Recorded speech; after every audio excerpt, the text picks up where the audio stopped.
అలగించండి నాయన. మదముతో చేసిన పాపము కథన కథన ఎంత ఎన్ను కరుణే కన్నా ముద విషయవనం మాతందగలిగేను ముదలకను మోసపుత్రును మోసపుత్రును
తిరుగుబాతులు బాబు ఆలకించండి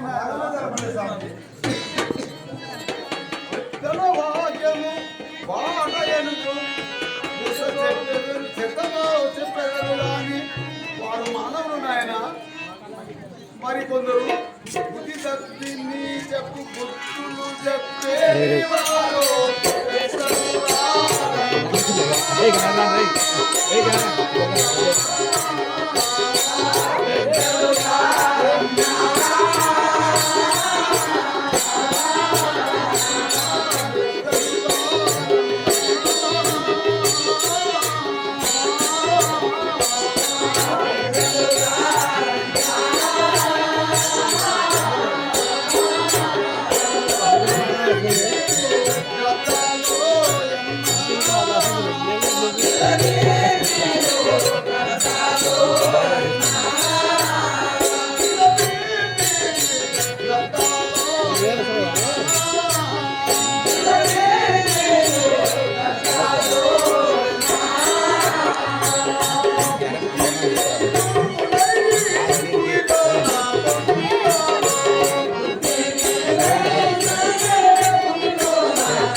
వస్తున్నా పోతున్నాం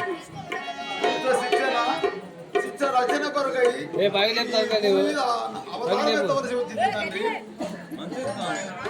అప్పుడు కొన్ని విచిత్రములు జరుగును.